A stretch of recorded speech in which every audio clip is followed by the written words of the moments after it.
Bom dia a todos. Bem-vindos ao terceiro encontro de pós-doutorandos da Universidade de São Paulo. Meu nome é Ana Paula Magalhães e eu sou assessora de gabinete do pró-reitor de pesquisa aqui presente. Nós temos hoje o prazer de celebrar o Programa de Pós-Doutorandos da Universidade de São Paulo, promovido por esta pró-reitoria de pesquisa, e nós saudamos, nesta ocasião, os pós-doutorandos, parabenizando pela pesquisa de ponta que vem conduzindo nas mais diversas áreas e agradecendo a todos por conduzir a boa pesquisa, que nos torna a universidade com maior produção científica do país. Para apresentar o programa e este encontro de pós-doutorandos, convido o nosso pró-reitor de pesquisa, o professor Silvio Canuto.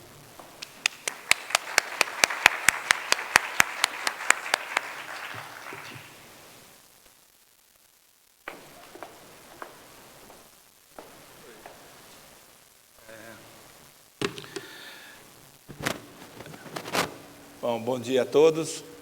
Satisfação muito grande fazer essa abertura e dar as boas-vindas a todos vocês para esse terceiro encontro de pós-doutorando da Universidade de São Paulo. Pós-doutorando é uma etapa interessante da vida acadêmica que se reveste de grande importância porque nós estamos lidando com pessoas que já têm o seu curso de doutorado, já defenderam sua tese, já têm uma experiência de fazer pesquisa de forma autônoma e, ao mesmo tempo, não tem ainda as dificuldades inerentes do cargo da universidade em que você tem que dar aulas, você tem que fazer atividades administrativas. Portanto, é uma fase importante de produção científica do qual, num futuro muito breve, vocês vão lembrar do que eu estou falando e vão ver que eu tinha razão. Eu gostaria também de mencionar aqui, agradecer a presença do professor Adolfo Melfi, que eu não estou vendo aqui, mas eu encontrei lá fora.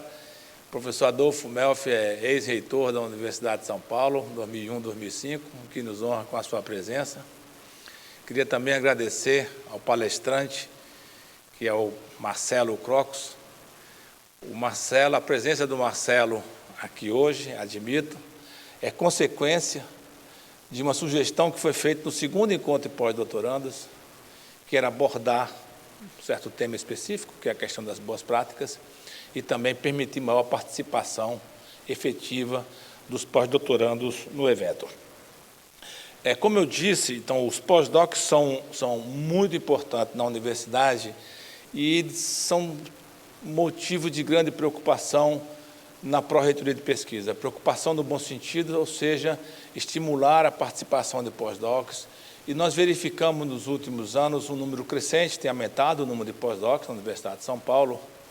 Nós estamos hoje da ordem de 2.600 pós-docs, incluindo aqueles que fazem o pós-doutorado mesmo sem bolsa. A maior parte das bolsas que nós temos é FAPESP, depois é a CAPES e, na sequência, é CNPq. Portanto, esse número crescente de bolsas significa uma série de participantes de pós-doutorado, significa uma série de coisas que nós precisamos nos preocupar. O pós-doc desempenha um papel realmente muito importante na estrutura de pesquisa da universidade e o estatuto do pós-doutorando foi um motivo de trabalho nosso, foi aprovado no Conselho de Pesquisa o ano passado, que procura, então, regulamentar as questões do pós-doc. Uma das preocupações que nós tínhamos, na época, compartilhada por todos os presidentes de comissão, todos os membros do Conselho e por essa gestão da universidade atual, era a questão de permitir que os pós-docs pudessem dar aula. Então, a participação efetiva do pós-doc nas atividades da universidade eram consideradas e são consideradas muito importantes. Então, o regulamento, a resolução, portanto, que trata da questão do pós-doc, ela permite, veja o verbo que eu estou usando, permite que ele possa participar das atividades didáticas, laboratório, aulas de exercício, uma série de atividades, mas não permitia que o pós-doc fosse autonomamente responsável por uma disciplina. Isso é um certo contrassenso, porque a importância do pós-doc na formação dele considerando que boa parte desses pós-docs seguirão carreira acadêmica, essa parte do treinamento em sala de aula era muito importante. No entanto, nós não conseguimos aprovar isso por uma série de questões que envolvem aspectos jurídicos. Como consequência, então, nós resolvemos não desistir da questão da importância do pós-doc dar aula e encontrar uma solução para isso. Então, a solução foi o programa PARTE, que nós lançamos há pouco tempo, junto com a administração maior da universidade, vice-reitoria, etc. Então, o programa PARTE foi lançado, o Programa de Atração e Retenção de Talentos, que é exatamente não permitir, como era considerado anteriormente, mas sim remunerar o pós-doc para ele dar aula.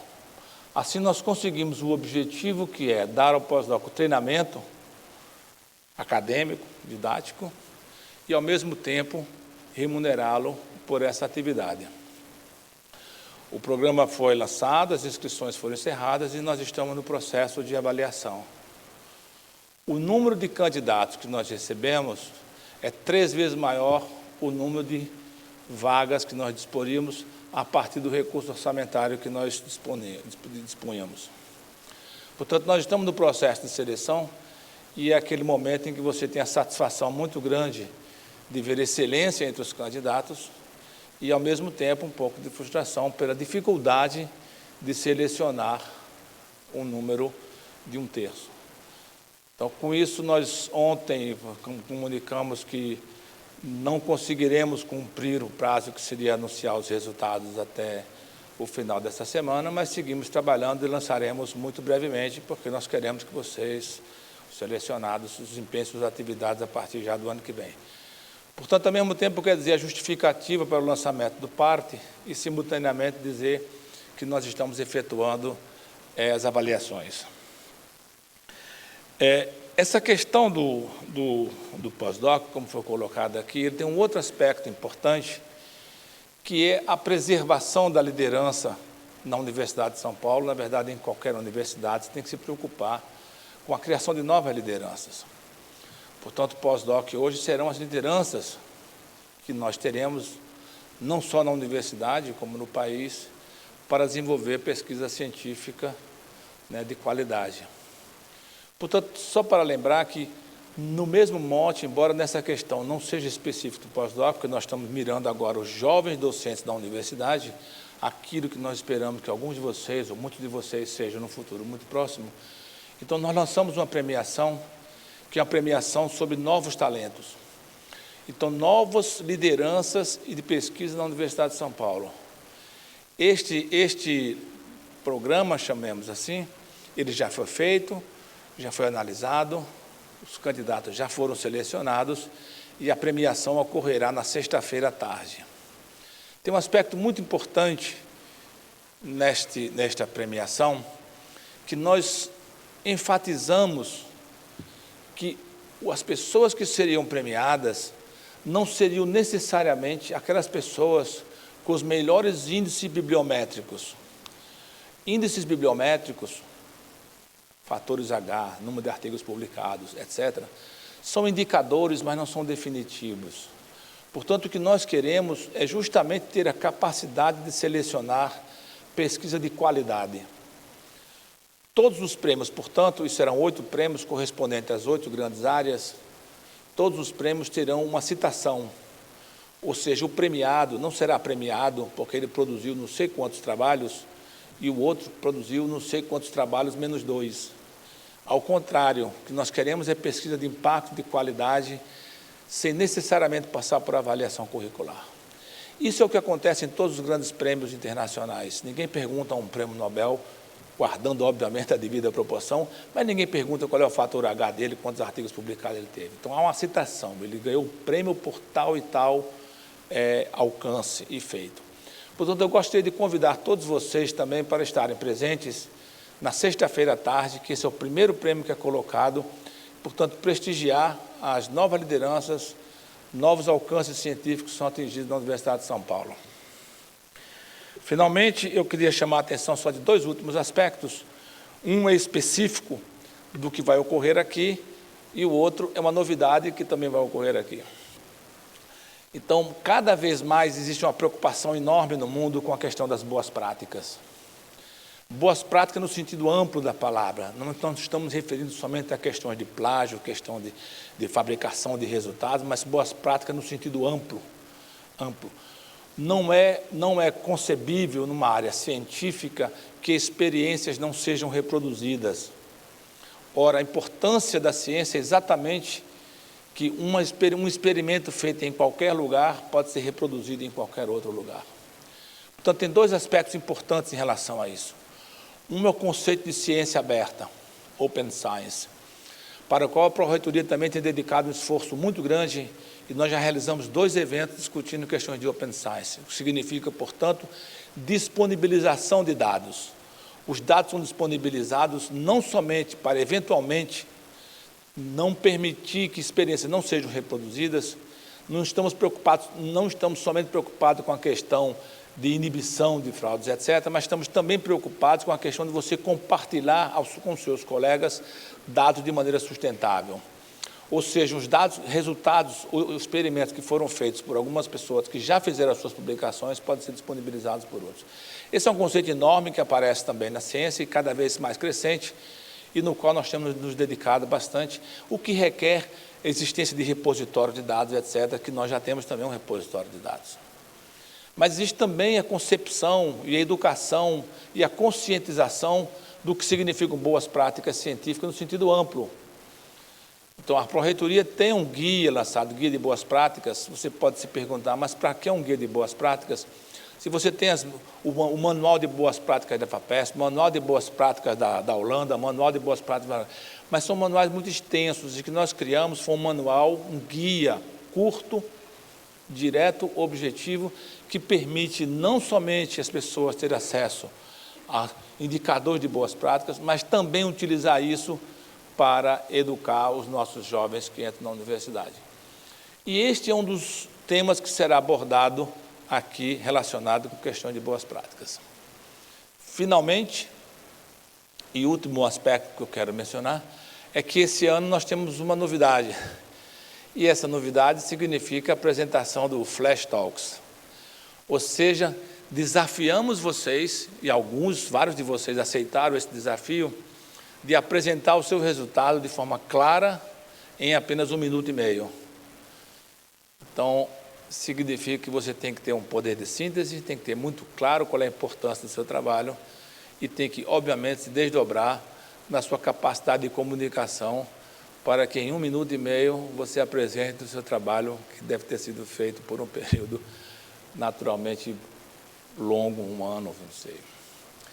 Portanto, estes são alguns aspectos que eu queria chamar a atenção de vocês, afora mencionar o fato de que o programa de pós-doc tem crescido, o número de bolsas que temos disponibilizado para as agências, eles estão aquém do que a universidade poderia utilizar, mas fato concreto é que o número tem aumentado e a participação de vocês é muito grande, e a Pró-Reitoria de Pesquisa tem feito todos os esforços para justamente conseguir acessar e se aproximar das necessidades e dos desejos dos pós-doutorandos da Universidade de São Paulo. Portanto, sejam todos muito bem-vindos. É uma satisfação enorme abrir o 3º encontro de pós-doutorandos e agradeço a presença de todos e que tenham um bom evento. Muito obrigado.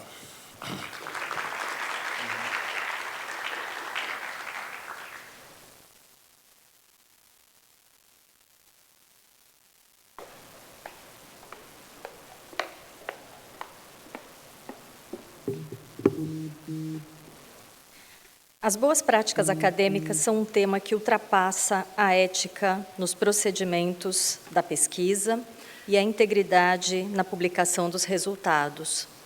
O pano de fundo da nossa vida acadêmica são as atitudes que pautam o nosso convívio com nossos pares, com nossos alunos e com a nossa própria biografia. Para tratar deste tema tão sensível, convidamos o professor Marcelo Crocos, pós-doutorando em Ciência da Informação na ECA, autor de várias publicações na área e pioneiro no campo no Brasil, a proferir uma conferência intitulada Imposturas Intelectuais e Outras Deselegâncias entre os Pesquisadores. Por favor, Marcelo.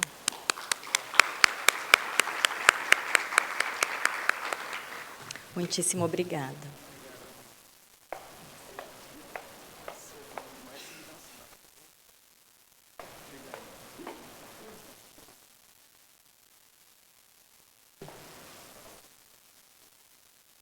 Bom dia. Bom, é um prazer estar aqui. Queria agradecer à professora Ana pelo convite, professor Silvio, parabenizar pelo excelente trabalho que está sendo feito aí à frente da Pró-Reitoria de Pesquisa. Os anúncios que o senhor fez agora, para todos nós que somos pós-doutorandos, são surpresas muito agradáveis, né? Aliás, até para ter um survey rápido aqui, quem é que está esperando o resultado do PART aí? Olha só, professor, está vendo? A maioria está aqui, ó. Parabéns, boa sorte a todos, né? Uma alegria muito grande estar aqui. E quem aqui é da área de ciências naturais e biológicas? Ah, tem um pessoalzinho ali, bacana. O pessoal de humanas e sociais. Olha que legal, muito bom. Exatas, tecnológicas e afins. E as demais áreas, para não ficar falando muito? Ah, bacana, tá todo mundo contemplado, então. Muito legal, estou perguntando isso porque na apresentação que eu vou fazer agora, espero contemplar todos vocês. Eu sou da área de humanas e sociais, né? Mas vou me arriscar aqui, dar alguns exemplos das áreas também que eu comentei agora, que eu citei agora. Muito bem, o título da apresentação, a professora Ana falou para vocês, e ele está de forma bastante até romanceada, poética, mas a finalidade da apresentação é exatamente aquilo que o professor Silvio comentou, é falar de boas práticas de pesquisa, né?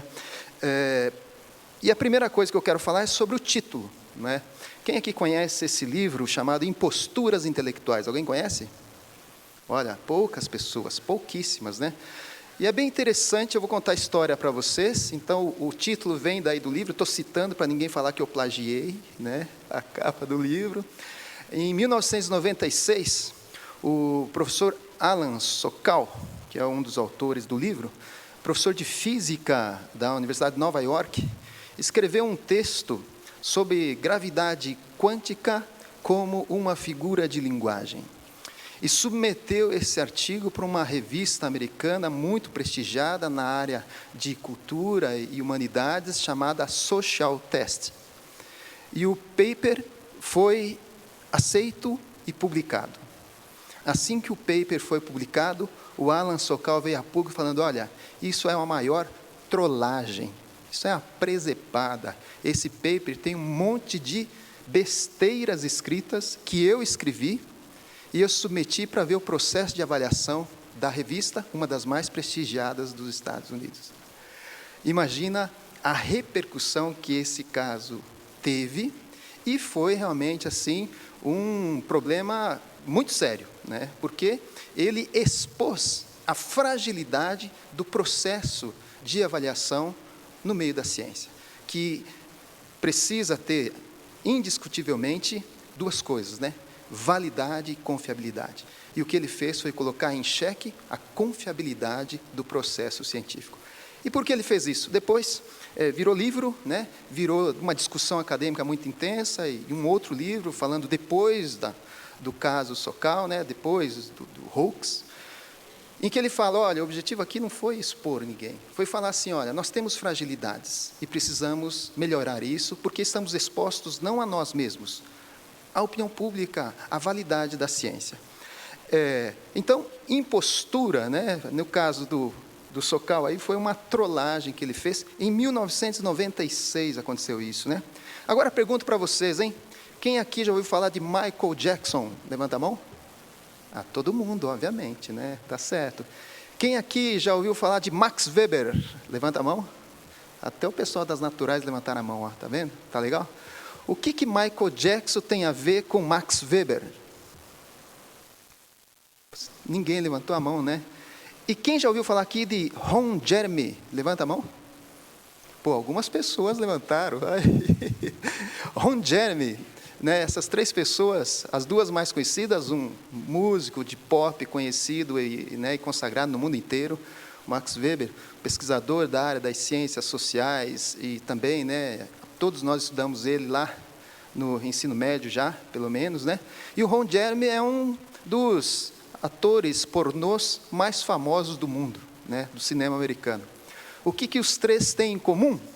Olha, em 2003, um grupo de pesquisadores sérvios, esses três sujeitos aqui, pela foto você fala, que estranho, né? Mas ninguém julga a aparência, ou não deveria julgar a aparência. Eles publicaram esse artigo aí sobre um algoritmo de processamento de dados, um novo algoritmo de processamento de dados. O artigo foi publicado, e quando você vai olhar as referências, por exemplo, né, tem autores lá como Michael Jackson, Max Weber e Ron Jeremy, entre os autores das publicações que foram citadas no paper. E entre outros autores que já morreram há muito tempo, como o Bernoulli, o Laplace e o próprio Max Weber. Né? O que eles fizeram novamente, né, passado tantos anos do caso do Alan Sokal, foi repetir a mesma coisa. E para dizer, olha, já foi um escândalo e o que mudou? Não mudou nada, ainda está acontecendo.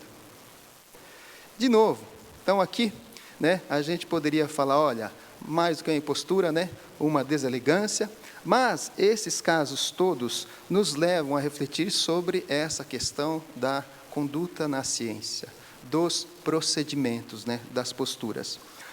O professor Silvio já comentou aqui, não é, que quando a gente está falando de má conduta, a gente está falando basicamente de 3 ou 4 coisas, que é falsificação, fabricação de dados e plágio, mas agora já se fala também de maus tratos dos sujeitos de pesquisa e de pirataria.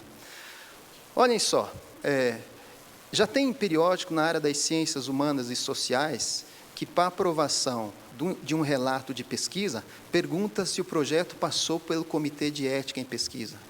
E se os respondentes do questionário deram consentimento livre e esclarecido para participar do estudo. Uma coisa bastante elementar, né? Poxa, você vai fazer uma pesquisa com pessoas adultas, principalmente, não é? Se elas não derem o consentimento por escrito, você pode ter uma dificuldade depois para publicar, porque você está usando informações e dados de outras pessoas sem uma autorização expressa deles. Isso parece uma coisa até banal, né? Mas hoje em dia, por exemplo, nós estamos no mundo da extrema divulgação, da massificação da informação, né? Pedi para a Rebeca fazer uma foto minha aqui, vou postar nas redes sociais. E eu nunca faço foto do público. Por quê? Porque se eu fizer uma foto agora de mim daqui para lá, eu vou estar publicando a imagem de vocês. Talvez alguém não goste, né? E é tão comum isso, na verdade, a gente publicar uma foto de um lugar que a gente está com pessoas, e a gente não pergunta se as pessoas concordam ou não de estarem naquela imagem. E é direito ou não das pessoas dizerem isso? Claro, na verdade, tem pessoas que não gostariam de estar, e outras não se importam, né, com isso, nem estão preocupadas. Mas essa é uma questão importante. Então, quando a gente está falando de má conduta, quando a gente está falando de práticas em ciência, na verdade, a gente está falando de formas de se lidar com a informação. É disso que a gente está conversando. Eu quero dar alguns exemplos para vocês que têm a ver conosco, né? Sobre fabricação de dados, esse foi um caso bastante famoso também, repercutiu. É um pesquisador da área da física, um alemão, o Hendrik Schon, trabalhava como pesquisador nos laboratórios Bell, Estados Unidos, e era um pesquisador muito profícuo. Publicava bastante coisa, já estava com 32 anos sendo cotado para ser Nobel de Física. Olha só, né? Como foi o Einstein. Então, um gênio. Mas quando começaram a reproduzir, que foi justamente o que o professor falou aqui, os resultados de pesquisa que ele obtinha, não se confirmavam os mesmos resultados.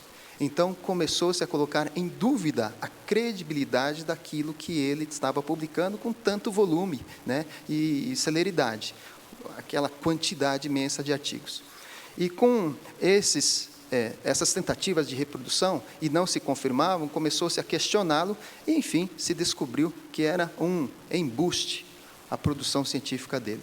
Muita coisa ele inventava e saía como se fossem grandes descobertas científicas. Obviamente que a carreira dele acabou, né? E ele perdeu a reputação no meio acadêmico, porque é uma das coisas mais importantes que nós temos.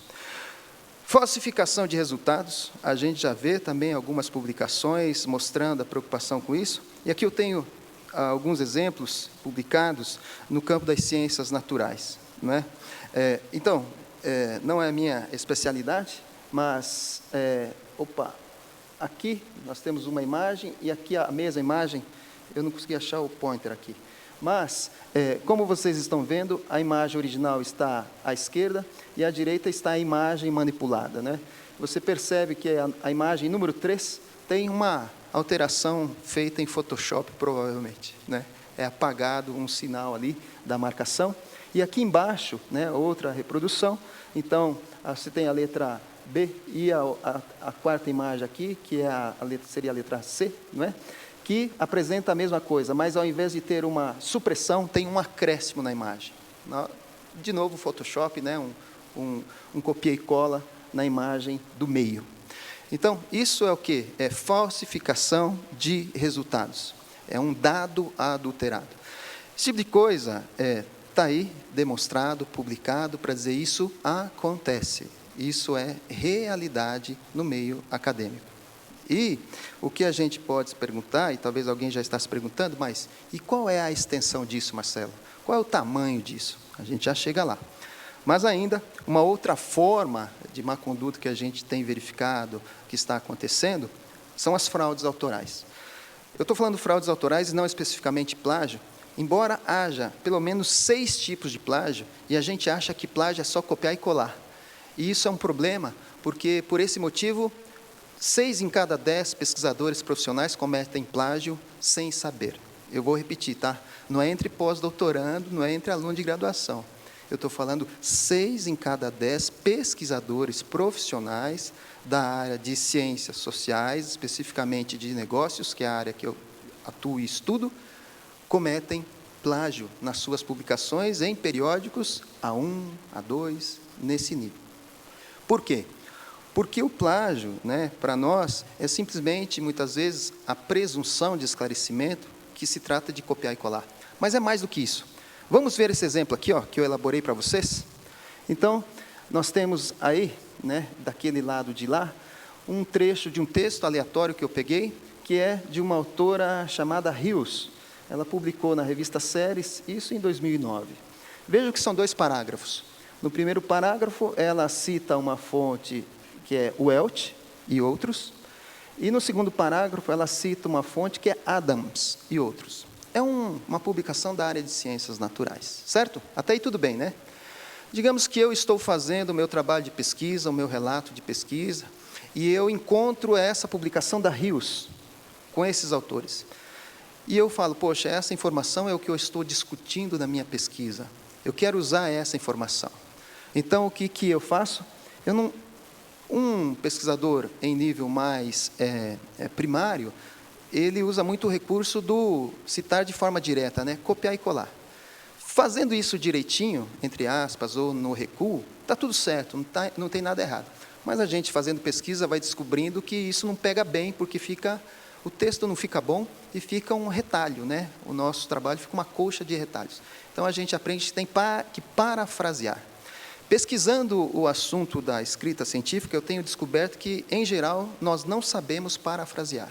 Tá bom? Eu não vou entrar nesse mérito agora, mas nós não sabemos. O que nós chamamos de paráfrase, as avaliações americanas, nas universidades americanas, por exemplo, e europeias, chamam de plágio.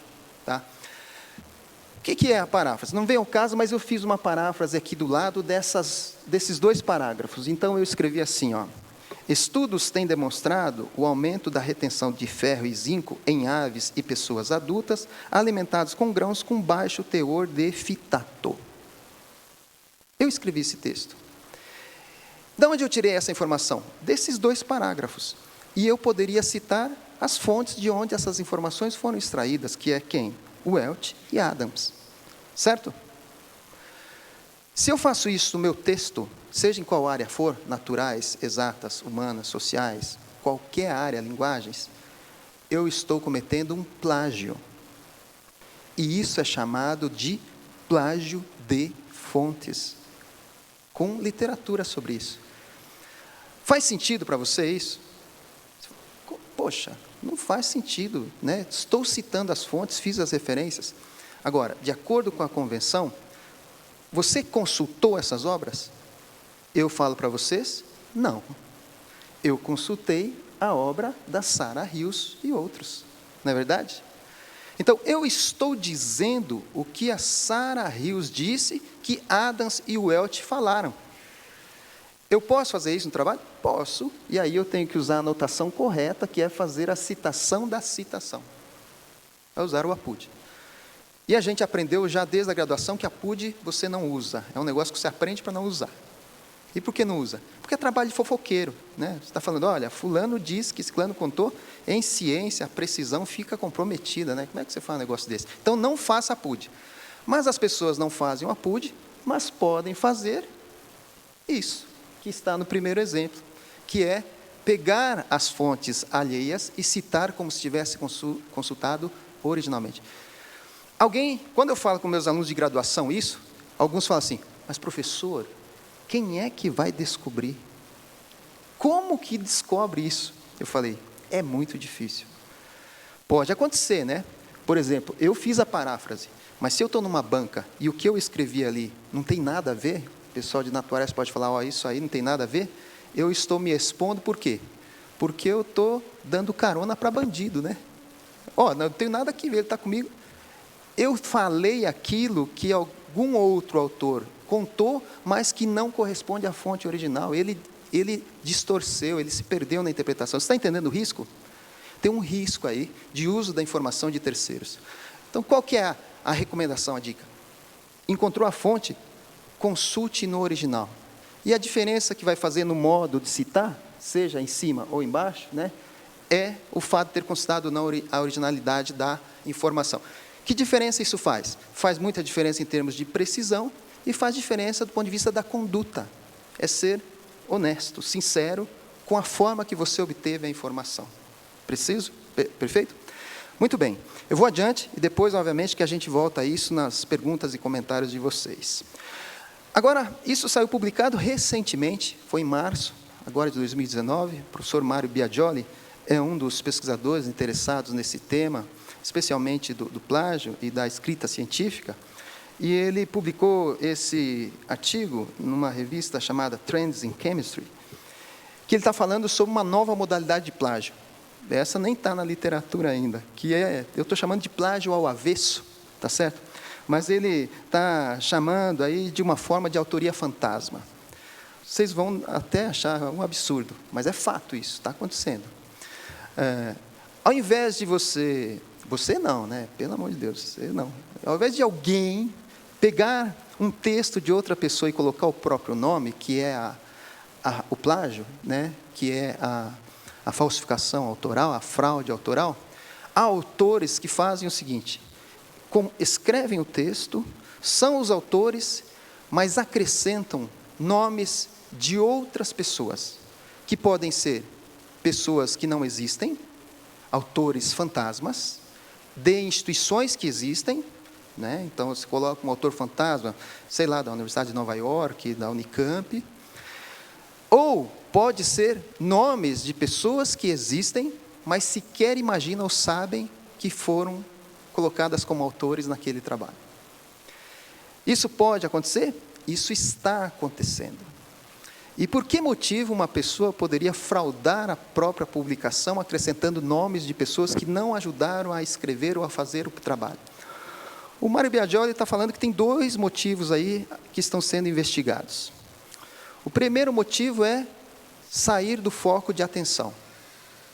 Quando você faz um trabalho de pesquisa com muitos autores, ou com mais, né, de 2 ou 3 em algumas áreas, na área da física já tem artigos com 5.000 autores, você dilui a atenção sobre você. E se o autor, nesse caso, já está sendo visado, ou está começando a chamar a atenção, no caso, o Hendrik Schon, quando ele começa a colocar mais pessoas, dissipa um pouco a atenção e passa, né, fala, opa, é um grupo de pessoas, é mais confiável, é mais seguro, porque tem pessoas que estão avalizando o que ele está publicando. Então, autores que dissipam a atenção sobre si, colocando outros autores inexistentes, fantasmas. E alguém pode falar assim, poxa, mas isso é muito fácil de identificar. Não é tão simples, né? Se você hoje é parecerista de um periódico nacional que recebe um artigo de autores chineses, já é difícil até para ler o sobrenome das pessoas. E o trabalho, então, de você fazer a busca como parecerista voluntário nas fontes, checar todas as informações, o parecerista tem que ser quase um investigador, né? Não tem tempo, não tem investimento, né? Não tem condições para isso. Então, o edifício científico é muito baseado na confiança.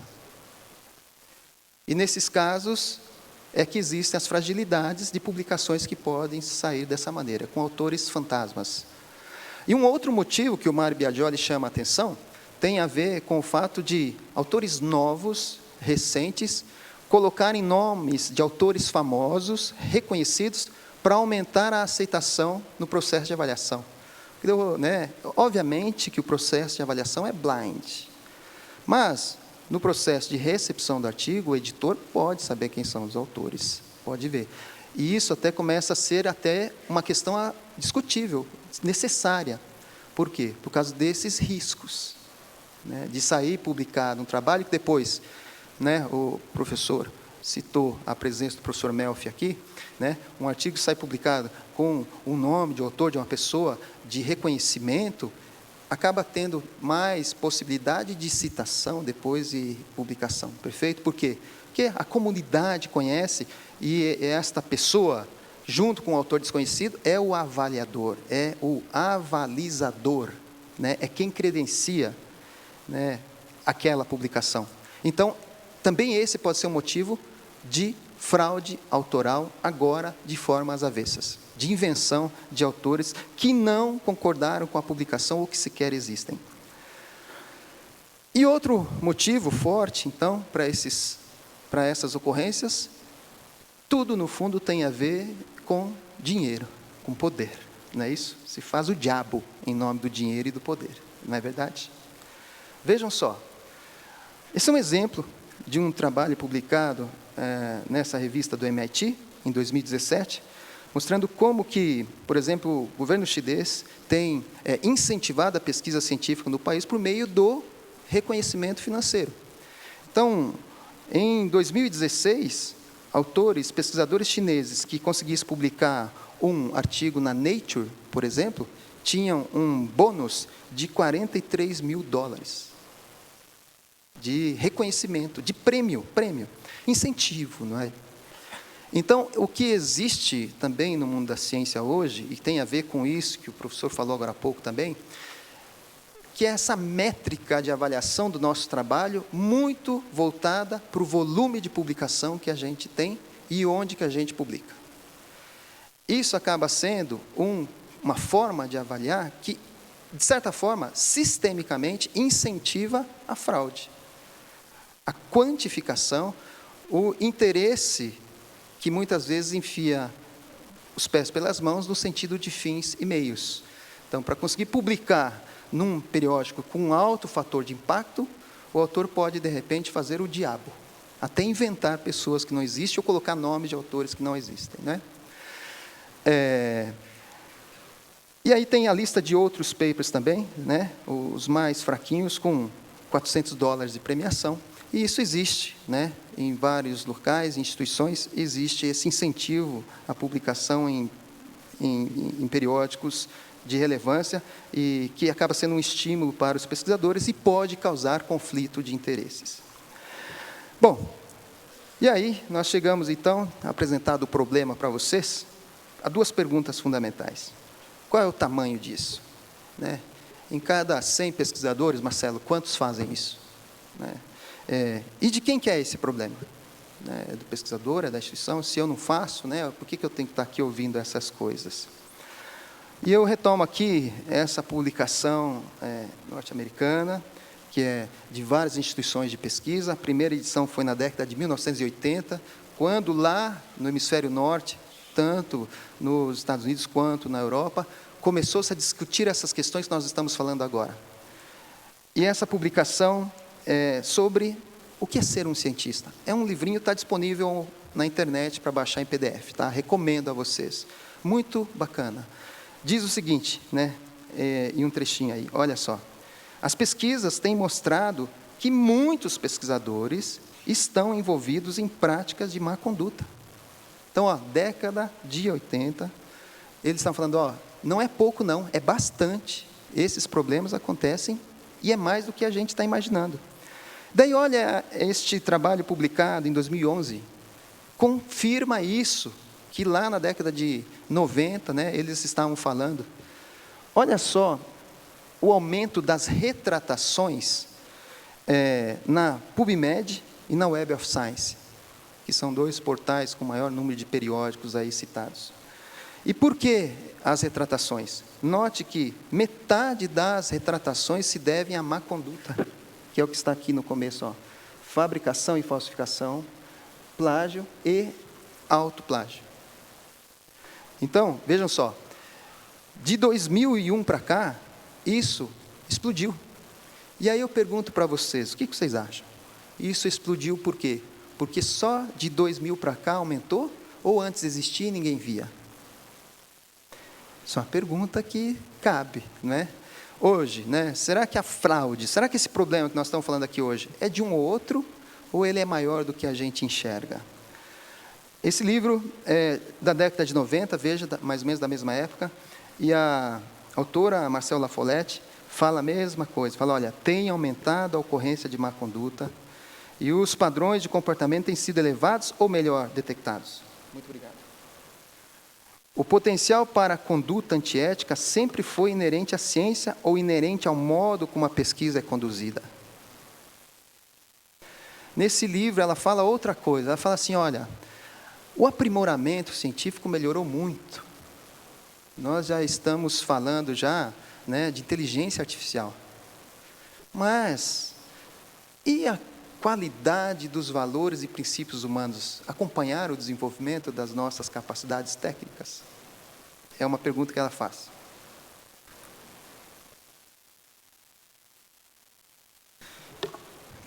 Bom,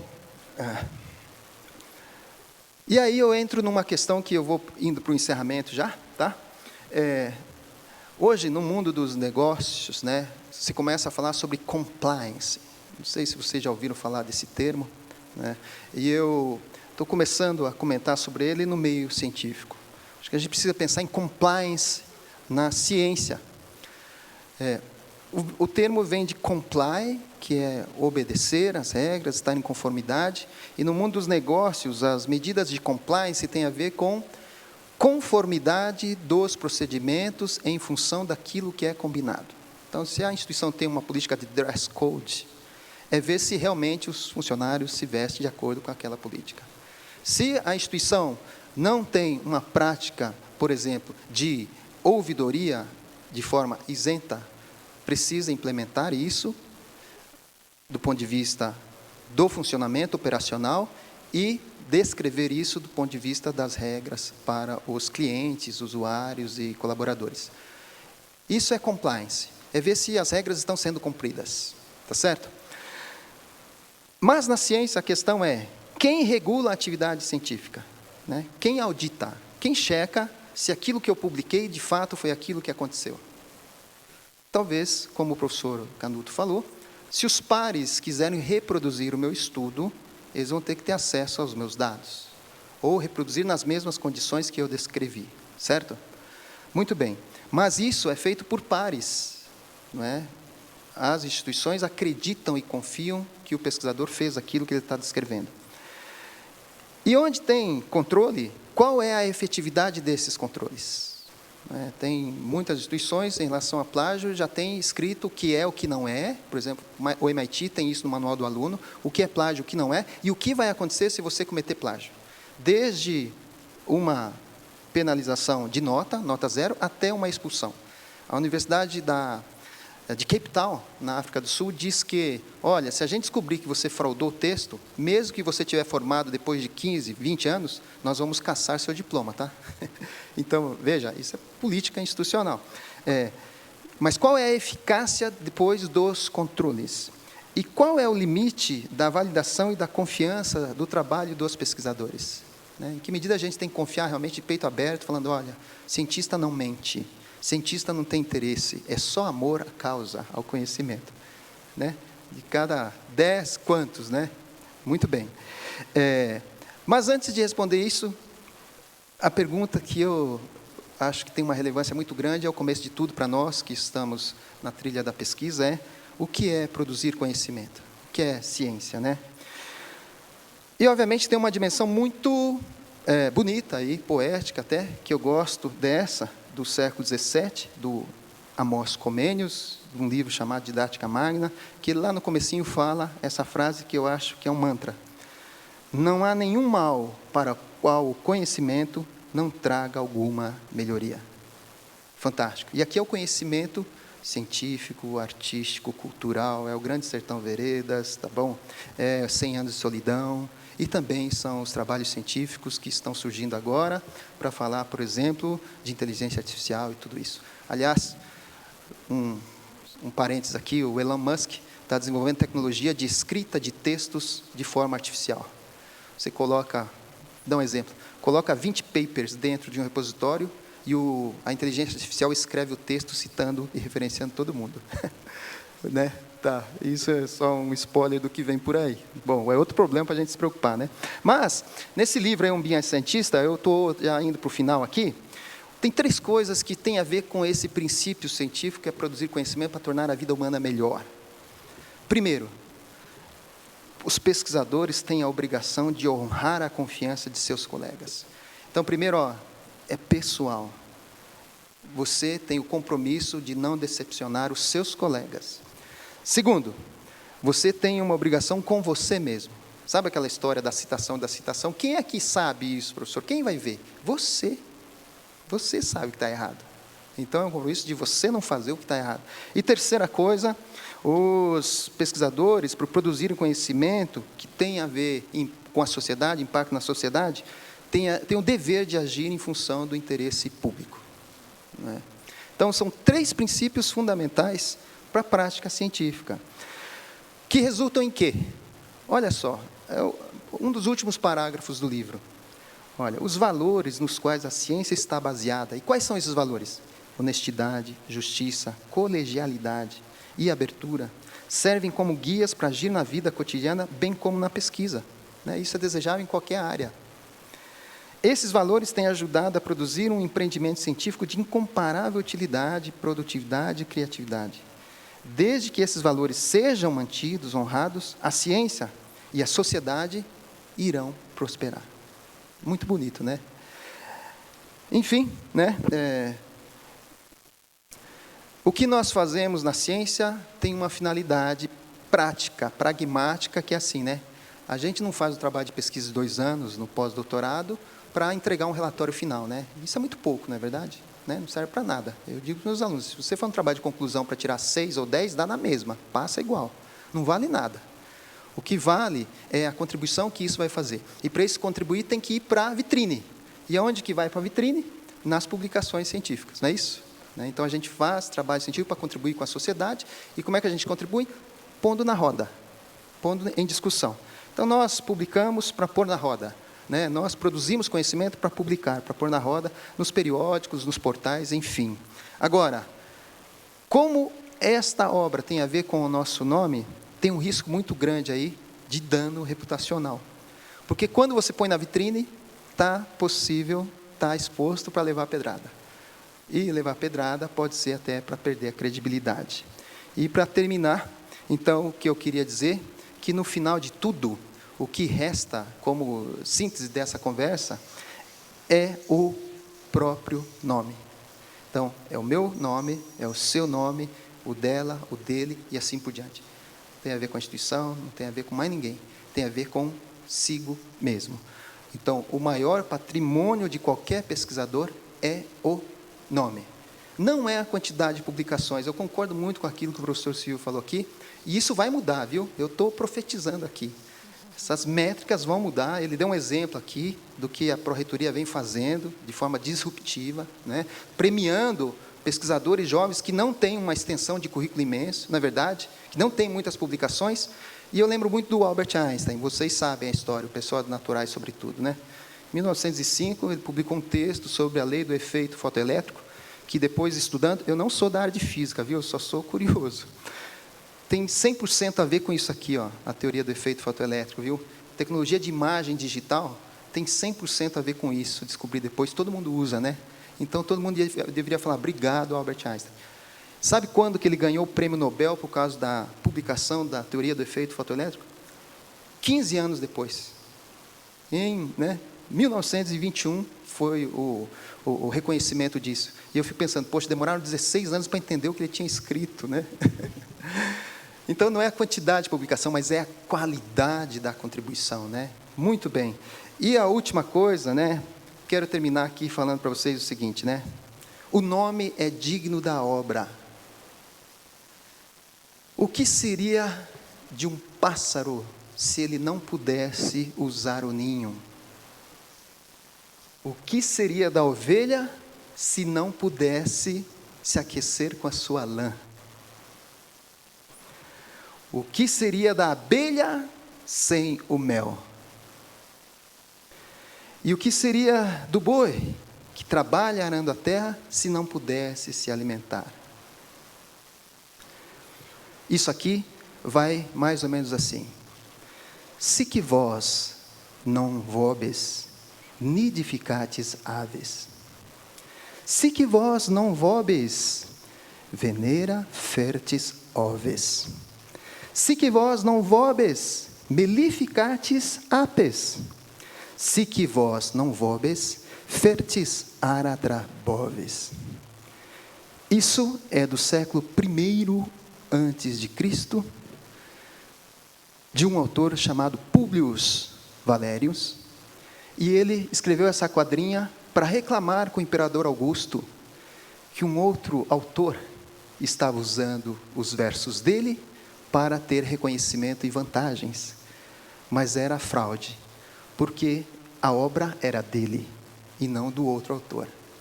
E ele fala, é como a abelha que não pode usar o mel, é como a ovelha que não pode usar a sua lã, é como o pássaro sem ninho ou o boi, o gado sem o seu alimento. Então, para terminar a conversa, o maior patrimônio do pesquisador é o seu nome, mas a sua obra é tributo do seu nome. Então, nós descobrimos, nós não inventamos coisas, nós não somos artistas, né? Nós, como pesquisadores, descobrimos coisas, né? E essas coisas têm a ver com o nosso nome. Então, o que nós somos é um tributo, né, daquilo que nós apresentamos. Daí, a importância de a gente ter uma postura muito digna e honrada em função disso. Muito obrigado pela atenção de vocês, tá bom? Fico à disposição para comentários, perguntas, enfim, qualquer expressão da vontade de vocês. Muito obrigado.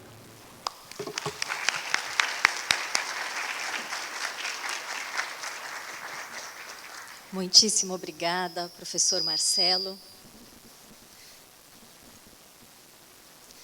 Nós abrimos agora a palavra para perguntas, comentários. Devido ao tempo escasso que nós temos aqui, vamos começar a sessão de Flash Talks logo em seguida. Nós abriremos para 3 perguntas.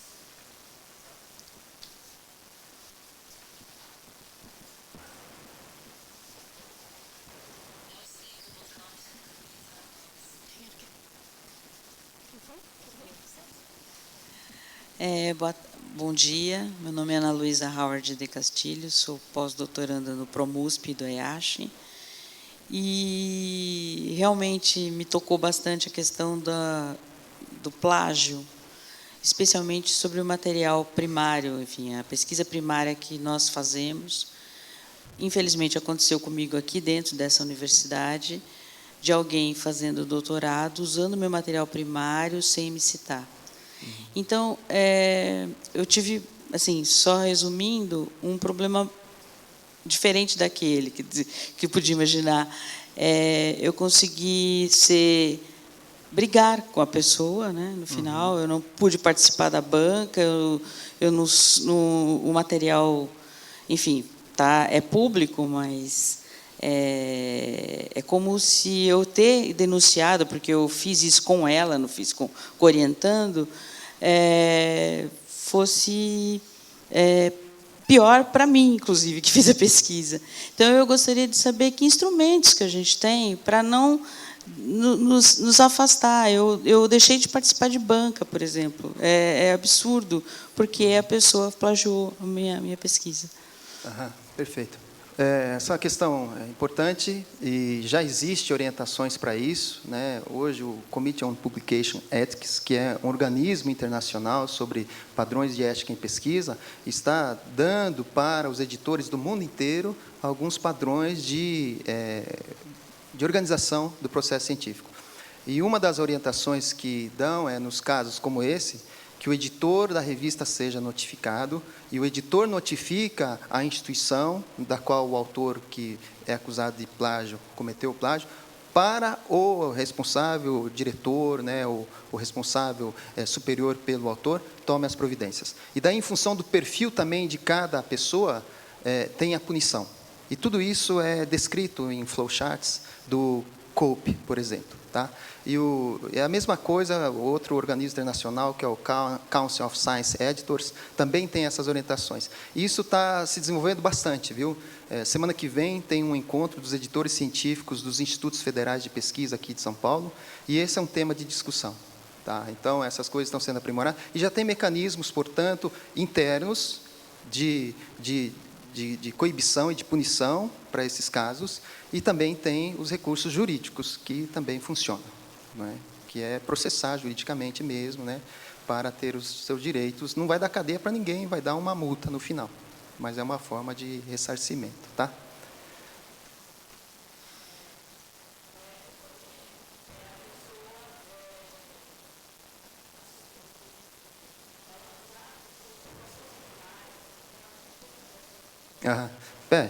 Te entendo. Quer ver? Vou te dar um outro exemplo, não é para deixar vocês alarmados, tá? E eu vou falar isso, eu não tenho nenhuma prova, mas é uma possibilidade. Quer ver? Eu sou parecerista de avaliação de papers. Eu recebo papers na minha área, de plágio, certo? E, às vezes, eu recebo um paper com um trabalho de pesquisa muito interessante que eu jamais imaginei ou pensei. Se aqui falta honestidade, você reprova o trabalho e faz a pesquisa antes e publica. Percebeu? É um puxar o tapete. Isso pode acontecer? Pode. Você tem acesso privilegiado a uma informação. Se falta o princípio ético, né, você reprova, não autoriza a publicação. Ou outras coisas, hein? Ou outras coisas. Olha só. Eu posso, na avaliação de um paper sobre plágio, exigir que o autor, ele é blind, né? Eu posso pedir para ele acrescentar nas citações dele os meus trabalhos. Não é verdade? Poxa, para mim vai ser ótimo, vai aumentar as minhas citações, né? Tá certo isso? Depende. Se tiver uma relevância, uma justificativa técnica, pode ser. Agora, se eu fizer isso só por, né, egocentrismo, né, é muito errado. Pode acontecer isso? Pode, né? Pode. Eu não ponho a mão no fogo, mas pode. Então, essas questões, elas existem, e daí diz o quê? Quais são os mecanismos que nós vamos adotar para evitar que isso aconteça? Já tem gente falando que as avaliações têm que ser abertas, em público. Você sabe quem é o avaliador, você sabe quem é o autor, e qualquer pessoa pode opinar de forma aberta. Está sendo discutido isso. Pois não? Tem mais uma pergunta ali? Oi. Aqui. Oi, Pode tudo ser? bem? Você já falou um pouco sobre, acabou de falar, na verdade, sobre minha pergunta, mas eu acho que dá para falar um pouco mais. Sobre um tipo de plágio que não é tão preto e branco, né? Que é o plágio de ideia. Uhum. Então, eu, por exemplo, vou no seminário e falo que eu estou fazendo uma pesquisa X com método Y, e alguém no seminário fala, pô, isso é interessante, vou fazer a mesma coisa. Ou então você deu o exemplo que também acontece do parecerista ver um paper e falar, pô, talvez eu pudesse fazer isso mesmo. Isso é errado? Isso... Por que seria errado? Qual que é a... Eu ainda não estou nessa condição de falar se está certo ou está errado, sabe? Né? Eu acho que tem várias questões relacionadas, é bem complexo falar isso, tá? Mas eu vou dizer para vocês uma coisa, assim, embora no começo, quando eu iniciei essa pesquisa sobre plágio, eu já tinha feito a minha dissertação de mestrado. Chegou uma hora que me deu um pavor, porque eu falei, meu, como é que está a minha dissertação, né? Porque muitos problemas de plágio têm a ver com falha técnica. A maioria, aliás, não é falha de caráter. É erro técnico, tá? Erro de citação, como esse que eu dei o exemplo aqui das fontes, né? Bom, então, uma coisa importante é assim, nem tudo é plágio, viu, gente? Tá? É muito difícil cometer o plágio. É muito difícil. Conhecimento comum não é plágio. Tá certo? Então, todo mundo pode falar, por exemplo, sobre a importância da educação no desenvolvimento da humanidade. Todo mundo pode falar sem citar ninguém, porque isso é conhecimento comum. Então, se você está num evento e está sendo discutido boas práticas de pesquisa, qualquer pessoa pode falar sobre isso, não precisa citar. Tá certo? Mas uma outra conversa também, que não cabe aqui, é assim, qual é a finalidade de citarmos? Por que eu cito alguém? Só para falar que isso é dele e aquilo é do outro? Isso é muito pouco. Nós estamos na sociedade do conhecimento. Essa noção de propriedade, ela está indo mar abaixo. Quer um exemplo? Final da década de 1990, surgiu um negócio chamado Napster. Vocês lembram disso? Acabou com o mercado da música. Antigamente, programa de auditório, o artista ia lá para ganhar um disco de ouro, platina, lembram disso? 100 mil cópias vendidas, 1 milhão de cópias, lembram disso? Não existe mais, né? Nós ainda estamos 100 mil citações, 1 milhão de citações, não é verdade? Daqui a pouco isso não vai existir, sabe por quê? Porque hoje em dia, né, a música você ouve no YouTube, por um streaming, que você paga R$20, ouve música do mundo inteiro, não é verdade? Não compra mais CD de ninguém, não existe mais, né? Tem alguns que colecionam, falam, não tem, eu coleciono. Por quê? Mudou a realidade do mundo da música. E na ciência vai mudar também, está mudando, porque não tem mais como segurar. Quer ver? Eu vou falar um negócio aqui. Sci-Hub, levanta a mão. Eu nem vou entrar nessa discussão. Isso é irreversível. Tem um problema, um impacto aí, que é outra conversa. Tá? Não dá tempo aqui. É outra conversa. É pirataria irreversível. É o Napster da ciência. E alguém hoje fala, não, é o gato da ciência. E é um problema, sabe por quê? Porque nós estamos num mundo capitalista, gente. Não existe almoço grátis, tá certo? E eu sou capitalista, obviamente, e reconheço isso, tá certo? Quem paga a conta? Depois é um problema, né? Vai ter as publicações, mas tem um processo editorial que você está vendo que, de repente, o avaliador tem que ser remunerado. Por quê? Porque o trabalho dele não é simples. Ele tem que investigar os autores, né? Não dá para ele ser leviano. Falar, gostei do texto, aprovado. E se o autor for fantasma? Não é verdade? Ele tem que fazer até um processo de detecção de plágio por meio de software. Está percebendo? Tem custo envolvido em tudo tem custo envolvido. Quem que paga a conta? Tá certo? Então, as editoras pagam. E é o que elas estão falando, ó, Sci-Hub, tá, tudo bem, você tem acesso hoje de um artigo que saiu ontem, só que é pago e você pega ele gratuito. Mas quem vai pagar a conta depois de todo o processo de avaliação e de credibilidade que a revista confere ao paper? Quem vai fazer isso? Então, é um problema, né? Não tem resposta. Eu não tenho, viu? Mas já está na pauta da discussão, tá bom? Pois não. Bom dia. Bom dia.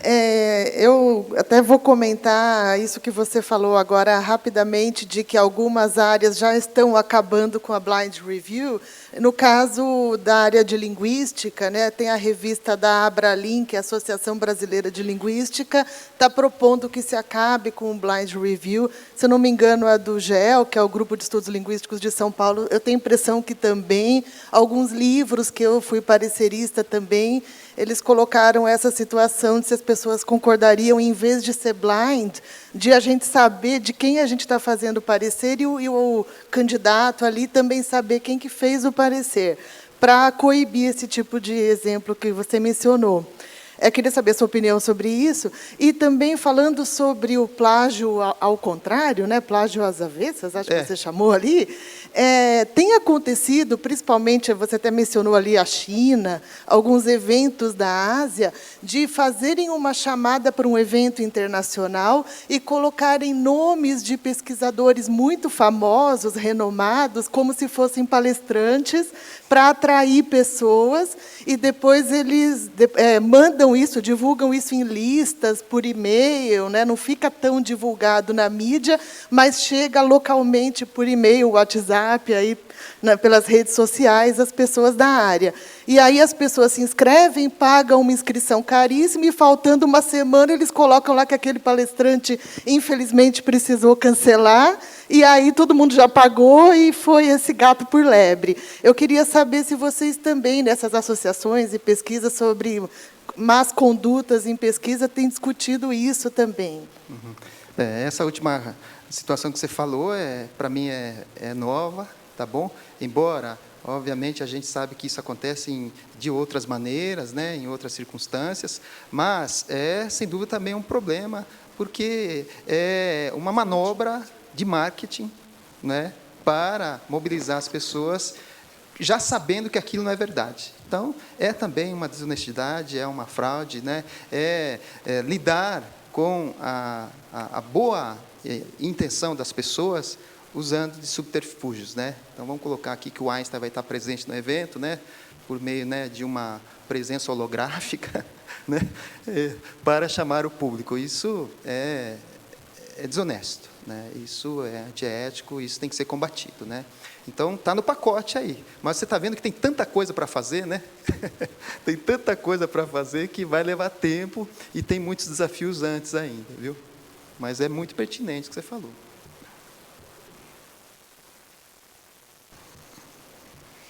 Bem, eu renovo aqui os meus agradecimentos em nome da Pró-Reitoria de Pesquisa, ao professor e pesquisador Marcelo Crocos, nosso colaborador, tem sido nosso colaborador cotidiano na Pró-Reitoria, pós-doutorando desta instituição, assim como a maior parte de vocês. Quero agradecer pela conferência sempre provocativa e esclarecedora. Muitíssimo obrigada. Convido a todos para permanecerem para a sessão de Flash Talks. Por favor, aplausos. Obrigado.